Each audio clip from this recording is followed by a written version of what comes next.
কেমন লাগবে? ভাড়া বেশি, যাবো চাপায় 700 টাকার ভাড়া, 1200 টাকা। হ্যাঁ জানি না, 1000 টাকা নিচে তাই জানি। আগে আমাদের মূল ভাড়া 650, এখন 750। এই এখানে কোথায় অভিযোগ দেবো ভাই? তো কোনো লাভ হবে না, কারণ এটা বাংলাদেশ। 100 টাকা বেশি না হয়েছে বরাবরই। না না, সরকার থেকে নিতে হবে না, এমনিতে নিচ্ছে। কেমন লাগবে? ভাড়া বেশি, যাবো চাপায় 700 টাকার ভাড়া, 1200 টাকা। রাজমিস্ত্রির কাজ করি, এমনিতে তো ভালোই লাগতেছে, দেশে যাচ্ছি, কিন্তু তারপরে রাস্তাঘাটের অবস্থা দেখে খারাপ। ওই যে ডবল ভাড়া লাগছে, বুঝতে পারছেন, আমরা গরিব মানুষ। এমনি 700 টাকা, নর্মালি 700 টাকা ভাড়া, এখন 1200 টাকা, 1400 টাকা। অভিযোগ জানিয়ে কি হবে? কাটিনি এখনো টিকিট, মানে বলছে, জিজ্ঞাসা করছি যে এই রেট বলছে, চিন্তা ভাবনা করছি এখন কি করবো। খুব ভালো লাগতেছে, টিকিট পাইও খুব ভালো লাগতেছে, কোনো হয়রানি হয়নি। অনলাইনে টিকিট কাটছি, এখানে ছোটখাটো জব করি। আমি নড়াইল যাবো। হ্যাঁ জানি না, 1000 টাকা নিচে তাই জানি। যশোরের নেয় হচ্ছে কি আপনার 600 টাকা, 700 টাকা এরকম। এখন 1000 টাকা নিচ্ছে। না, আমি কারোরও বলিনি।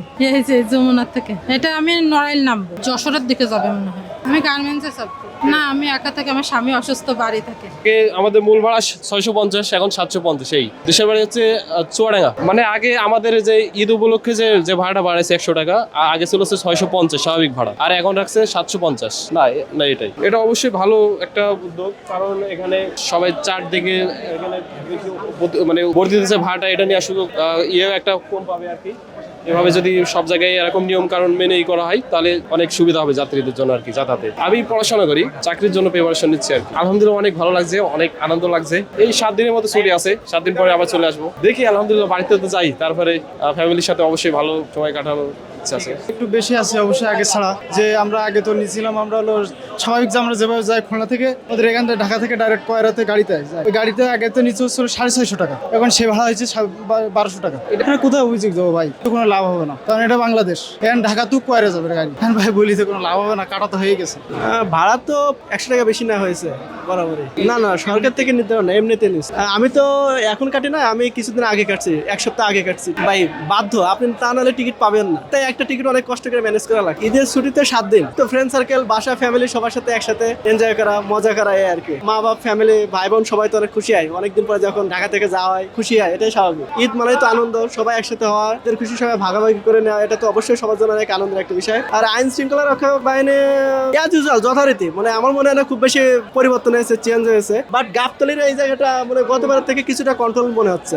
আগে দালালরা আসলে অনেক ডাকাডাকি করতো, সেই তুলনায় এবার কম দেখছি আর কি বিষয়। এবার মানে গতবারের চেয়ে চাপটা অনেক কম যাচ্ছে, যেহেতু তেলের সংকট, মানুষ ভাবছে হয়তো গাড়ি ঘোড়া বন্ধ হয়ে যেতে পারে, এই জন্য আর কি চাপটা খুব কম। টাইমলি আমরা গাড়ি ঘোড়া ছাড়তে পারছি, যেমন আমাদের 2.5টায় গেলে আমরা 2.5টায় ছাড়তে পারতেছি, 4টায় গেলে 4টায় ছেড়ে দিলাম। সমস্যা বলতে আমাদের রাস্তায় তেমন একটা আছে সমস্যা নাই, আর যেহেতু আজকে আমরা টাইমলি গাড়ি ছাড়তে পারছি, রাস্তায় কোনো জ্যাম তো এরকমের কোনো সমস্যা আজকে হয়নি। এখন আগামীকালকে কি হবে তা বলা যাচ্ছে না। আগামীকালকে যেহেতু ছুটি আছে, কালকে হইতে পারে, হয়তো রাস্তায় জ্যামজট হইতে পারে, আবার সমস্যা হইতে পারে আগামীকালকে। আর টাইমলি আমরা গাড়িগুলো নাও পেতে পারি, যেহেতু রাস্তায় যদি আবার জ্যাম থাকে তাহলে আপনার গাড়ি পাইতে অনেক সমস্যা হতে পারে, লেট হইতে পারে, এই সমস্যাগুলো হতে পারে। তুলনামূলক অনেক কম। ওই যে মানুষের মনে হয়তো একটা আতঙ্ক, ওই যে তেল নাই, গাড়ি চলবে কিনা, আবার বাড়িতে গেলে আবার আসতে পারবো কিনা, এরকমের হয়তো। আবার টাকা পয়সা মানুষের এরকমের নাই, এই জন্য হয়তো হইতে পারে।